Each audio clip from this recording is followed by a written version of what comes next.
ngo uko Imana yakoraga kera ntabwo Imana yigeze icika amaboko. Mujumba ntiyanahindutse. Imana itacitse amaboko. Abantu bazi ko Imana yacitse amaboko. Oya, ntabwo yananiwe. Ntabwo Imana yacu yacitse amaboko. Ntabwo Imana ari umuhinzi ngo uhinge mu gitondo igeze saa sita ivuge ngo ndananiwe. Oya, burya abahinzi baravunika Mujumba.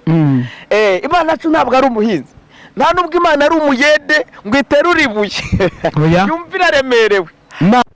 Turagushimiye wowe udukurikira umunsi ku munsi, turakwifuriza umugisha w'Imana, amahoro n'amahirwe. Uyu munsi twahuje channel ebyiri, bigira iherezo TV na Humura Program TV. Imana rero iguha umugisha. Nyuma ya kamera kumwe na Pasteur Imana Jean Viviane Ravera Pasteur, ariko imbere ya kamera turi kumwe na Theo rero akaba n'umuyobozi wa bigira iherezo TV. Amahoro y'Imana abane nawe. Urakoze cyane Mushumba, ariko ako kantu ujye ukavuga neza, Humura Program TV. Humura Program TV. Ariko hari ikibazo ndanibaza, kuki watekereje kubwira abantu ngo Imana bahumurize cyangwa se ngiye kumva bende nyuma ya kamera se? Impamvu muri iyi minsi hakenewe ihumure. Ihumure ko nabona impamvu njya gukora Humura Program ni kubera ko nabonaga ko muri iyi minsi abantu b'Imana bakeneye ihumure, kubera impamvu nabonaga abantu barimo kugenda bapfapfana kubera abahanuzi, kubera abapastor. Utakwata igitambo arakwaka amafaranga, utakwatsa amafaranga arakubeshya, utakubeshye arashaka umuryamana, abantu baragwa kubw'iyo mpamvu. Uretse n'ibyo hariho n'ibigeragezo byinshi. Icya kabiri, hari ibigeragezo byinshi, hari uburwayi bukomeye, hari ibigeragezo abantu bafite ubushomeri, bafite ubukene, bafite amadeni, kandi magambo isi canza abantu nabi. Hanyuma niyo muntu ukoze ikintu cyitwa humura n'ijambo rivuga ngo humura. Kandi na Bibiliya ugiye gusakinga wasanga ijambo rivuga ngo humura, Imana ivuga buri munsi every day. Ariko nabyo bikwiye mushuga humura. Ntabwo tuza kubwira abantu ibintu byo kubatera ubwoba, ugasanga hari abahanuzi bari kugumura abantu, bari kubereka ko izuba ryacanye hanze byakomeye. Reka tunabwira abantu, tubabwire ngo nimuhumure, Imana iracyabakunda, ibafite imbabazi. Imana ntabwo yapfuye. Buri ikintu kinezeza Mushumba ni ukuri Imana iracyariho. Imana iriho. Nimugoroba hari abantu twaganiriye, ndababwira ngo ibintu byose biri ku isi bizagira iherezo, ariko Imana yacu ntabwo izagira iherezo. Niyo mpamvu nanjye nacinze na kereca niyo twabigiriwe, byagenze bitajya gukora bigira iherezo. Njye nashingiye ku ijambo ry'Imana riri mu Mubwiriza 3 havuga ngo ikintu cyose kiri munsi y'ijuru kizagira iherezo. Yego, nta kintu rero kitazagira iherezo. Ibintu bizashira, bizarangira. Aya madeni ufite azashira, ubukene ufite bizashira, intambara nazo zizashira, ibibazo n'uburwayi buzashira. Kandi nibutse abantu ko buri kimwe cyose kigira ikintu cyitwa igihe. Buri kintu cyose kigira igihe cyacyo, ntabwo ibi byawe byarangiye. Reka dutangire dusenga Imana. Buriya Imana bariguhisha. Utarasenga reka ngire abantu bose mukore subscribe, ukore like, share na commentaire. Iyo byanditsemo rwose bakarusho, kandi dushime n'abantu babikoze, kuko kuba tugeze anu munsi no kubera abo. Imana rero ibaho umugisha.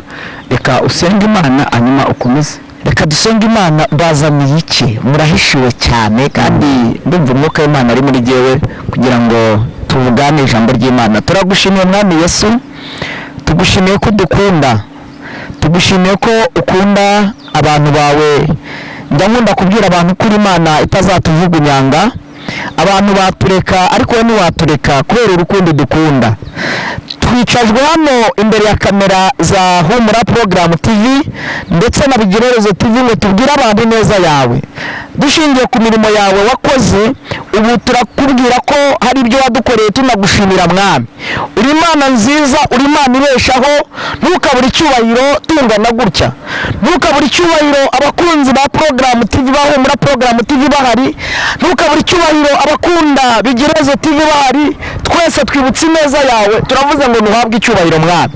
Muri uyu mwanya tugiye kuganira n'abantu bawe ijambo ryawe. Nkundira Mwuka Wera amfashe, ndetse Mwuka Wera ashyigikire abantu bose bagiye kumva ijambo ryawe. Ndagusabye kandi nejejwe cyane nuko utwongeye igihe cyo kubaho. Imana Data, Umwana n'Umwuka Wera baze babane natwe muri iki kiganiro mu izina rya Yesu, amen. Rakoze. Imana iguhe umugisha. watangiye usenga Imana, hanyuma muri iyi minsi hari ibintu usigaye ubona nyine nk'uko twatumye tubivuga, abantu ugasanga barahangayitse cyane, babuze amajyo, ariko se nubwo duhangayitse nta bintu Imana yakoze. Mushumba, hariho ibintu bikomeye muri iki gihe, ariko njye nta nubwo rimwe na rimwe ndenganya abantu, turacyari mu isi. Bibiliya yavuze ijambo rikomeye, ubwo Satani yari avuye mu ijuru Imana imwirukanye kubera imyivumbagatanyo ye, nawe urabizi sinjya muri Bibiliya cyane. Imana ivuga ijambo rikomeye, iravuga ngo wasihugusha iki ishano, kuko umubi akumanukiye. Rero Satani ari mu bwami bw'ano ku isi, kandi twebwe dufite natwe intambara nyinshi zikomeye, kuko tubana n'umubi, tubana nawe, tugendana nawe, twicarana nawe, rimwe na rimwe dusangira n'umubi. Nimvuga gutyo, umubi ntabwo twamubonesha amaso, ahubwo akorera mu bantu, akorera mu bantu. Niyo mpamvu Imana yavuze ngo wasiwe n'abagutuye ugushije ishano, kuko Satani akumanukiye. Rero aba bantu, impamvu rimwe na rimwe ubona no kwibuka ibyo Imana yakoze bigoranye, Satani araza akabereka ko Imana ntacyo yabamariye, nawe ubundi kenshi bipfira. Araza akabereka yuko Imana yacu ntacyo imaze, akabereka ko byarangiye byacitse, akabumvisha ko ahubwo Satani iwe ari we afite imbaraga kugeza ubu, ntacyo Imana ikimaze. Ugasanga rero biragoye kugira ngo abantu bongere bazibukane ibyo Imana yakoze, usanga aricyo kibazo kiriho. Ariko ubundi Imana yacu yakoze imirimo n'ubiri gukora. Ubu tuvugana aka kanya, hari abantu Imana ibyaje byari byananiranye, hari abantu Imana ikuyeho impanuka yari yateguwe. Ariko Imana ishimwe ko wampaye umwanya, twateguye umwanya kugira tuganire n'abantu b'Imana bongere bazirikane neza y'Imana.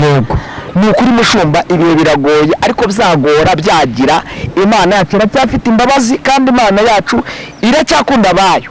Imana ishimwe, Imana ihimbazwe. Ndanezerewe cyane kubwira ijambo Imana iracyakunda abayo. Yego, ijambo uyu munsi ushaka kuganiriza abantu mwiriye. Mfite intego ivuga ngo Imana, kuzirikana neza y'Imana. Kuzirikana neza y'Imana niyo natangiye nkubaza ngo yego, kuzirikana neza y'Imana. Kuzirikana neza y'Imana ni ukwibuka imigambi y'ibyo Imana yakoze. Yes. Hanyuma kubera iki n'abantu bibagirwa icyo kintu? Nabikubwiye, babana n'umubi, barabibagiza, atangira bereka ko Imana nta kintu yakoze. Kandi birakwiye ko twongera tukibuka ibyo Imana yakoze, tukazirikana ineza y'Imana. Umunsi umuntu arwana n'abanzi bangahe? Turwana n'ibintu bikomeye, ibintu bitatu bikomeye. Turwana n'isi, tuzengereza isi turimo ubwayo ni ubukode, urumva. Icya kabiri, tukarwana na Satani ukorera muri ubwo bwami bw'umwami w'isi, Satani wahawe isi. Tukarwanwa n'iki kintu cyitwa imibiri twambaye, umubiri usaba kurya, umubiri gusaba kurya, kwambara, kunezerwa, urumva, gusaba ibyishimo, kandi umubiri ukagaruka ukagusaba no kuwukiranukamo. Uyu mubiri rero nawo uraturwanya. Turwanwa n'ibintu bitatu, isi na Satani n'umubiri. Ibi bintu rero byose bitwihuriyeho, biramanuka bikatwikubita hejuru. Usanga gukiranuka rimwe na rimwe binagoye, ugasanga no kwibuka ineza y'Imana, ibyo Imana yakoze biratugoye. Ariko tugomba kurwana, tukongera tukibuka ibyo Imana yakoze, kese suwa kiri neje kiri preve, yagwa itagwa, byanga byakunda, tugomba kurwana no kwibuka ibyo Imana yadukoreye. Ni ijambo shaka kukubwira ngo wongere uzirikane neza, twumve urivugaho. Ushobora kubyumva turi kubiganira gutya n'umushumba nyuma ya kamera. Nimvuga mushumba hari abantu batanakuzi. Mushumba witwa Mushumba Jean Marie Vianney Nshimiyimana, bizwi cyane, wamenyekanye cyane. Nshimiye, turacyagukunda, turagukunda, ni ukuri kw'Imana. Ntabwo twakwibagirwa ukuntu hari ikintu wigeze gukora ku murindi. Icyo gihe twateranye, nk'uko Imana kuzaho uhagurutse ugeze gusengera umuntu arahaguruka, sinzigera mbyibagirwa. Uretse ko abantu bibagirwa vuba rimwe na rimwe bakagira ngo Imana yacu yakoraga cya gihe yararangiye, ariko imbaraga cya gihe twakoreshaga wakoranaga nazo n'ubundi Imana iracyari muri wowe. Imana cyahari, iracyahari. Niyo mpamvu ngewe ntashobora kugutakaza, amavuta yawe ndacyayubaha kandi n'ubu turacyakomeje gukorera Imana. Munyemerere rero tuganire ijambo ry'Imana Imana yashyize ku mutima, ariko rifite intego ivuga ngo mwongere muzirikane ineza y'Imana. Aho wibagiwe ineza y'Imana cyangwa se ukibagirwa imirimo y'Imana yakoze ku buzima bwawe, nje kongera kukwibutsa, nje kongera kukubwira ko Imana itapfuye, Imana igikora. Niko Pawulo yandikiye Abaheburayo igice cya 13:8 yaravuze ngo Yesu Kristo uko yari ari ejo n'uyu munsi mukageze gute akiri. Bivuze ngo uko Imana yakoraga kera ntabwo Imana yigeze icika amaboko. Mujumba Imana itacitse amaboko. Abantu bazi ko Imana yacitse amaboko, ntabwo yananiwe. Ntabwo Imana yacu yacitse amaboko, ntabwo Imana ari umuhinzi ngo uhinge mu gitondo igeze saa sita ivuge ngo ndananiwe. Oya, burya abahinzi baravunika mushobo.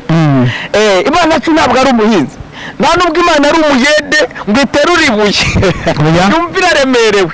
Ntabwo Imana yacu ifite imbaraga. Haleluya. Yesu Kristo uko yari ari ejo n'imirimo yakoraga ejo n'uyu munsi aracyayikora. Niyo mpamvu ahubwo nshaka kongera kubibutsa imirimo y'Imana. Icya kabiri, mwongere muzirikane ibyo Imana yakoze. Amen. Amen. Twifashe ijambo ry'Imana dusanga mu gitabo cya kabiri cy'ibyo ku ngoma igice cyaho cya 20. Ariko haleluya, ndumva afashijwe. Imana ishimwe, Imana ivuze ndayumva, ndumva afashijwe. Igice cyaho cya 24 umurongo wa 17, igitabo cya kabiri cy'ibyo ku ngoma 14 Prito 24 umurongo wa 17 haranditse ngo Zakariya aterwa amabuye bamuhora kuvuga ijambo ry'Imana. Intego cyangwa se uyu mutwe w'iri jambo nawutekerejeho cyane. Zakariya aterwa amabuye bamuhora kuvuga ijambo ry'Imana. Nasanze hazabaho n'akarengane ku bantu bose bavuga ko bakorera Imana kubera ko umugaragata utashebuja. Bizanabaho ko hari n'icyo kizagera n'izi Bibiliya kuzikoresha ntibyemerwe.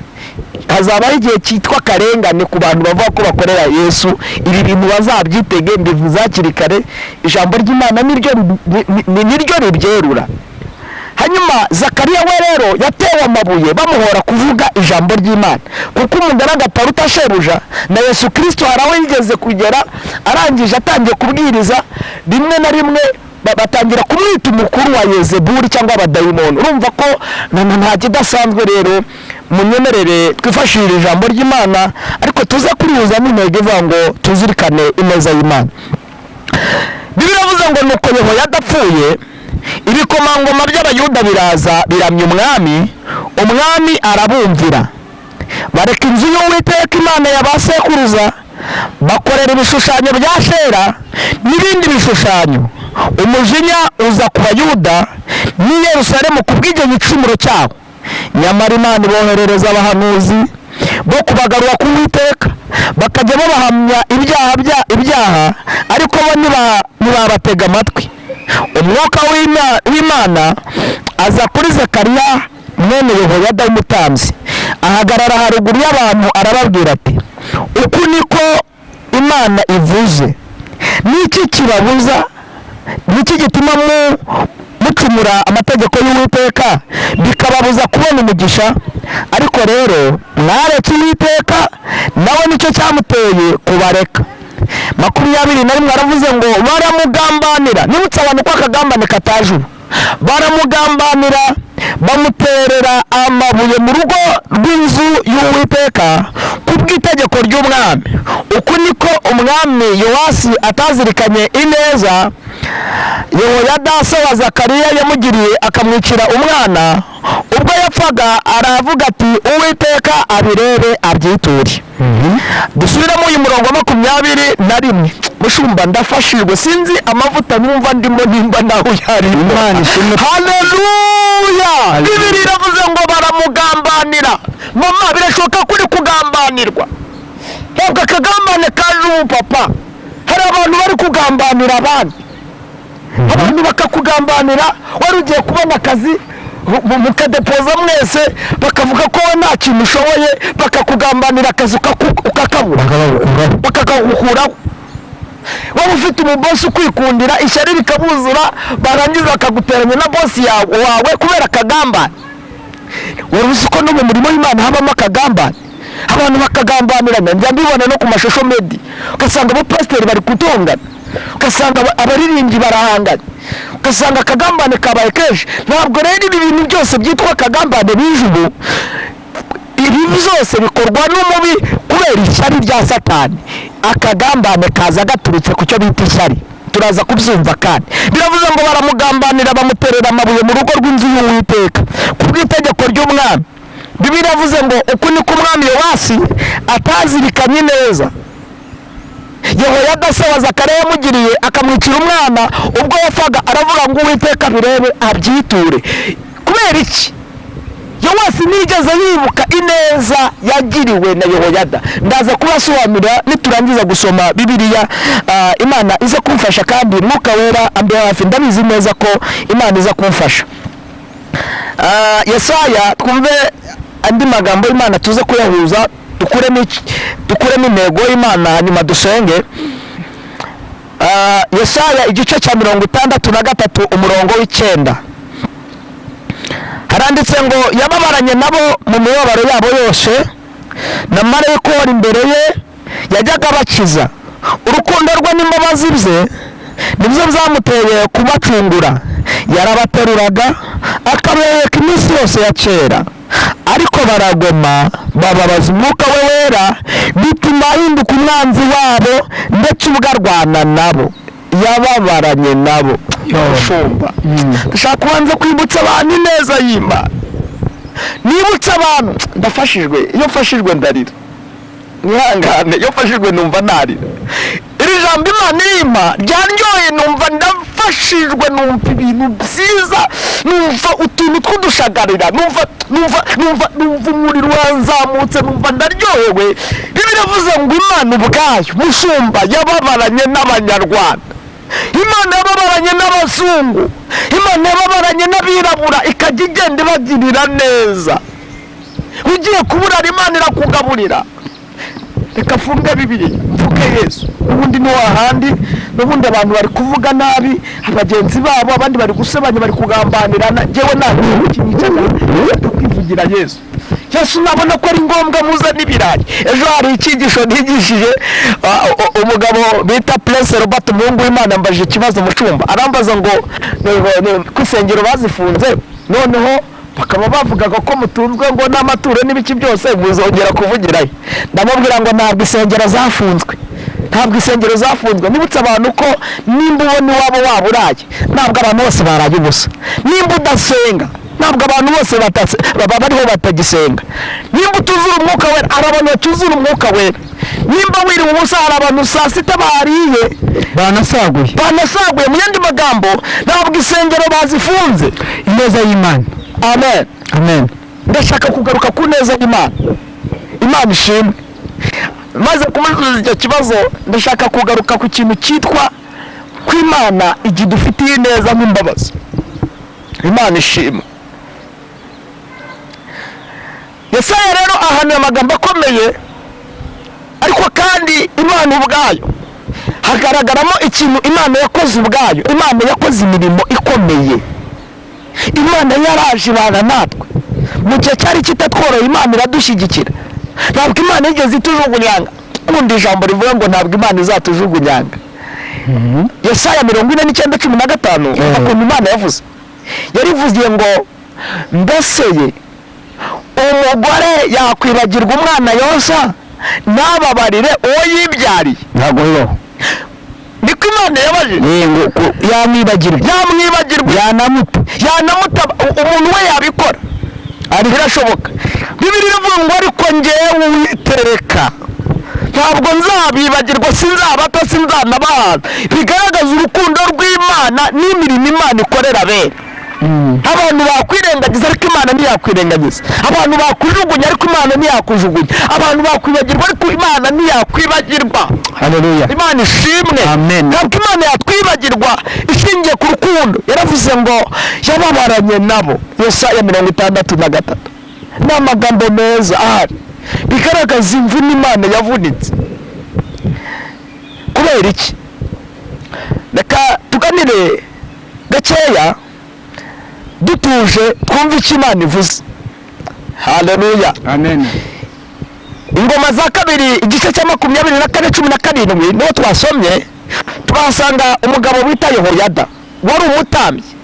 Turahasanga umwami wimitswe wa Isirayeli yimiye, niwe mwami wimye afite imyaka mikeya 7.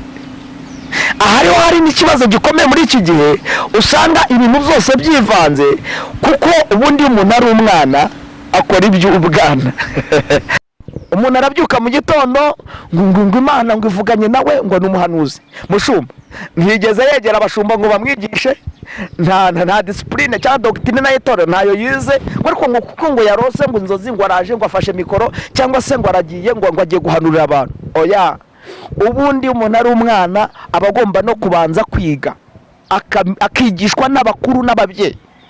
Rero uyu mwami Yowasi dusomye muri Bibiliya, harimo n'undi muntu twasomye wita Zakariya. Imana ishimwe.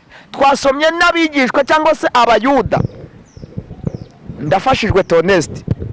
Uyu mugabo bita Yehoyada yari umutambyi mukuru, umurimo w'ubutambyi.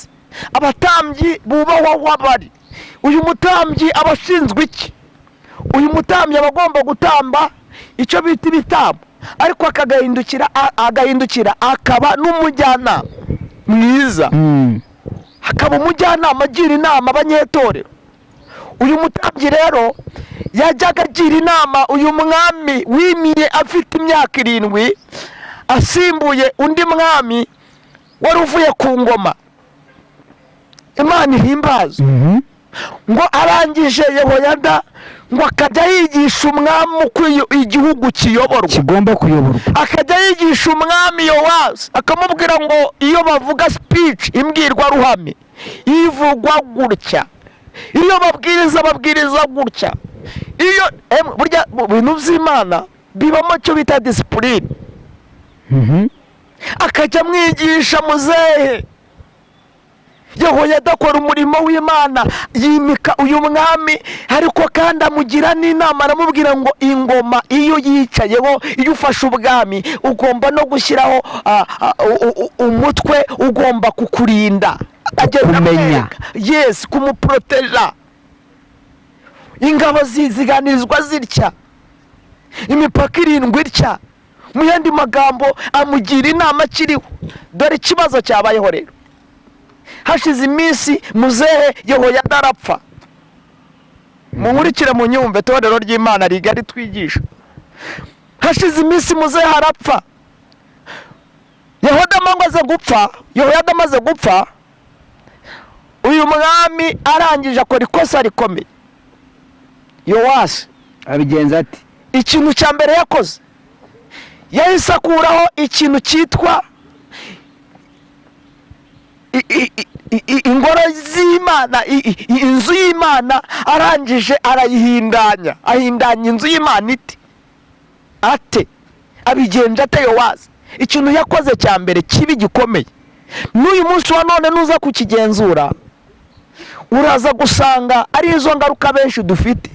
Yirukanye abasaza abitwaga ko bamugiraga inama, abirukana mu nzu y'Imana. Icyo ni icya mbere.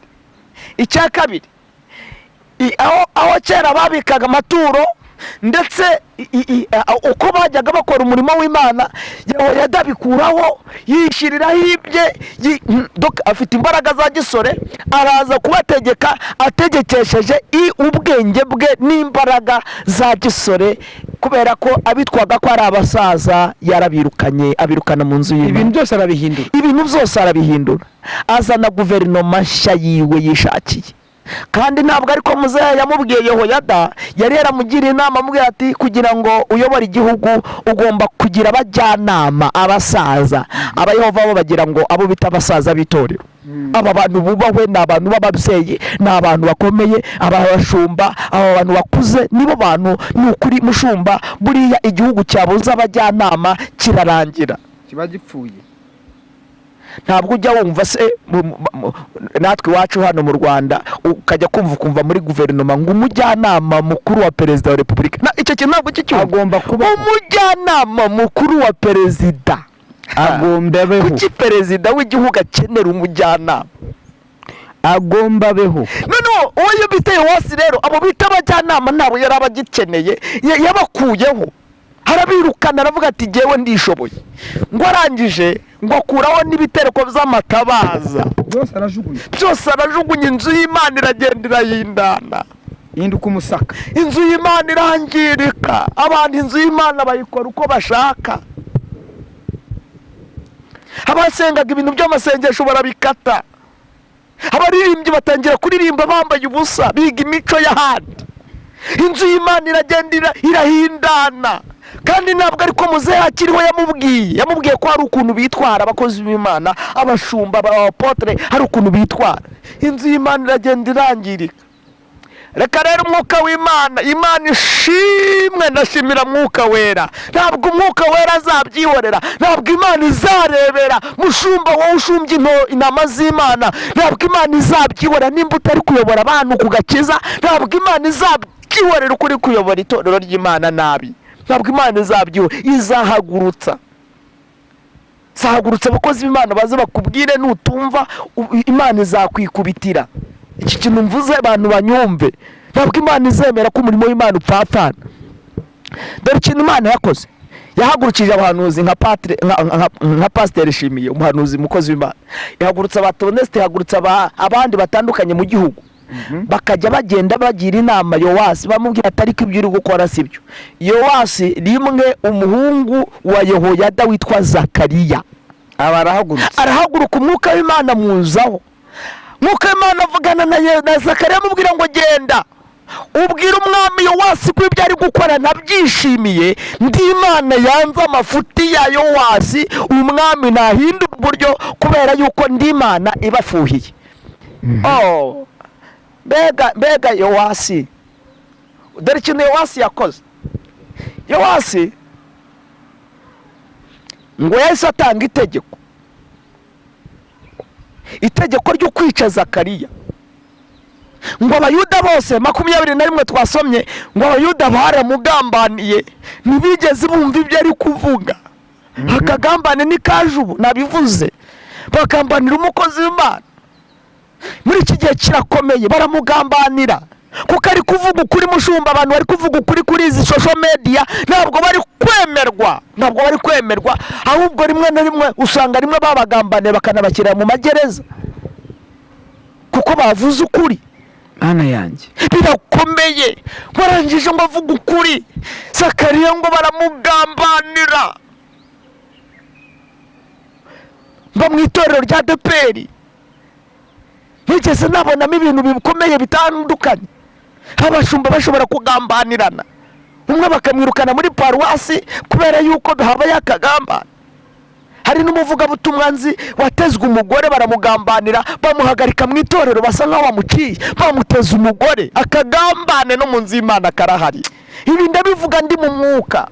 N'uyu munsi wa none ibintu byarivanze, akagambane karahari. Mushumba ntuze kukimbaza icyo kibazo, ntiyeruriye abantu, akagambane karahari cyane no mu bantu bitwa ko bavuga Imana.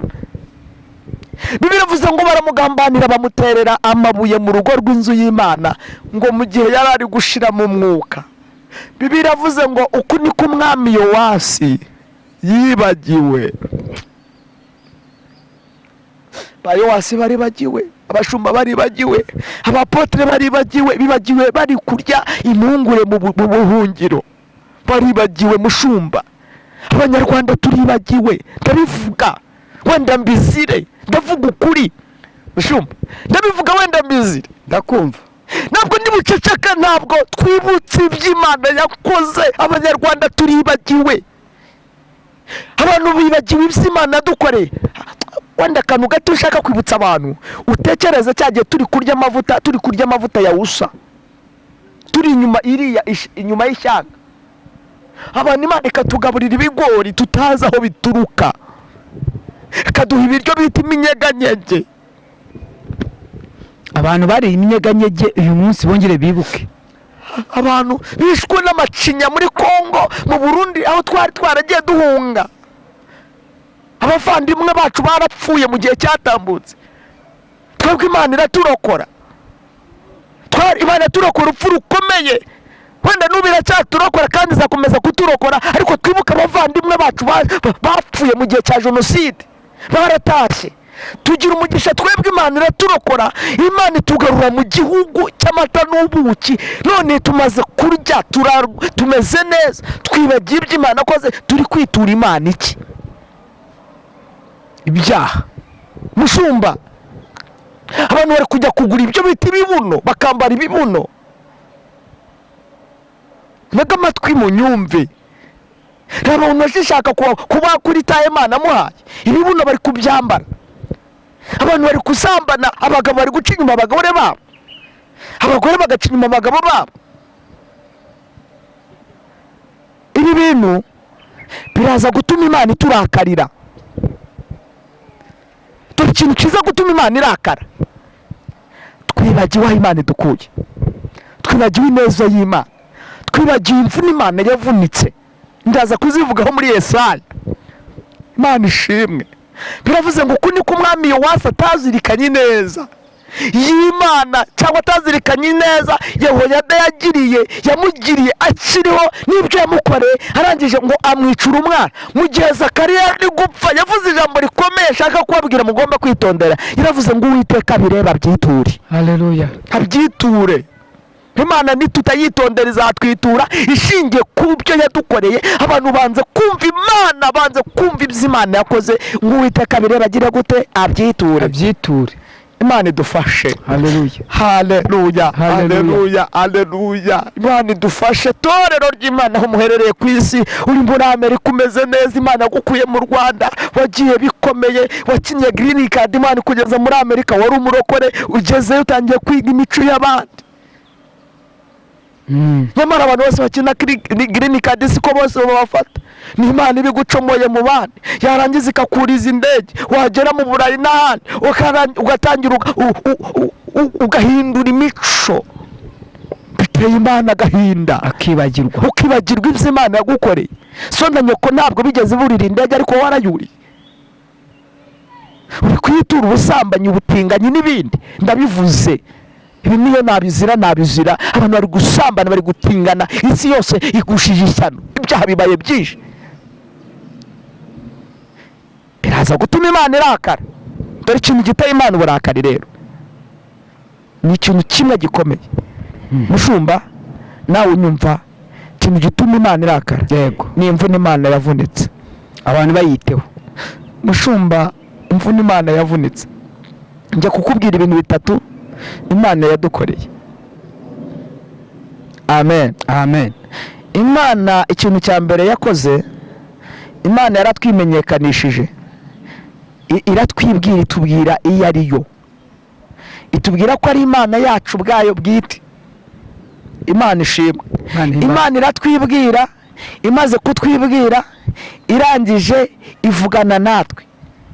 Iravuga ngo kabiri, jyewe ndi Imana izabaheka, imvi zanyu zizarinda ziba uruyenzi nkibahetse. Yemera kujya ibana natwe, yemera kuzaduheka. Iravuga ngo sinzabata, sinzabajugunyanga. Icya gatatu, Imana idutegurira aho tuzaba. Imana itwubakira amazu tuzabamo. Ibyo byose Imana irabitegura. Imana aratwimenyekanishije, imaze kutwibwira ko ari umubyeyi wacu. Imana idushyira mu mugongo, Imana iraduheka. Icya gatatu, idutegurira ubwami tuzabamo. Haleluya. Ariko ikibazo gikomeye turibagiwe, biteye Imana agahinda. Rero iraza kugira ikintu cyitwa uburakari bumeze burya. Yesaya 63:9 iravuze ngo nababaranye n'Abanyarwanda, nababaranye n'abazungu, nababaranye n'abirabura, nababaranye nabo mu mibabaro yabo yose. Bajya kuburara, nkohereza marayika ushinzwe kugaburira abantu. Ikintu mucyumve, ikibazo kiriho abantu ntibashaka gusoma ijambo ry'Imana mubyeyi. Yaba abantu basomaga ijambo ry'Imana byabatera ubwoba bigatuma bongera kuzirikana ibyo Imana yakoze. Barariretse, ntabwo bashaka ijambo ry'Imana. Yababaranye nawe cyagiye ugeze kwa muganga, abandi bajyana abana bapfuye, Imana yitambika kuguha umwana muzima yagombaga gupfira mu matako yawe, ariko abaganga baratabara bakoreshejwe n'Imana. Abandi bapfusha abana, wowe utahana umwana muzima. Imana ibabarana nawe. n'abapfuye ahubwo nawe usigara uri muzima. N'abapfuye Imana yarakurokoye, Imana yabanye nawe. Ibuka cyagiye uri munsi ya vetiveri, umwe akagenda Imana ikakurokora mu busabusa. Ibuka cyagiye uri mu giti cy'avoka, Imana ikakugirira neza, ukabona babaciyeho, Imana ikakurokora. Uri mu giti cy'avoka, Imana ikakurokorera muri voka. Nagiye numva ubuhamya bukomeye cyane bw'abantu batandukanye kuko Imana yagiye barokora. Hari n'umuntu bari bagiye ngo kwica, ngo Imana ibahuma amaso, babaje ngo igitero kije, Imana ibahuma amaso ntibamubona kandi bakajya bamucaho. Imana ni nziza. Haleluya. Ibahuma amaso. Hari umumama wigeze gutanga ubuhamya mu gihe cyo kwibuka, avuga ati jye Imana yandokoye muri ubu buryo. Imana yagiye turokora mu buryo butandukanye. Si ukuturokora gusa, ahubwo Imana rero natugaburiye mushumba, nta nzara yigeze twica.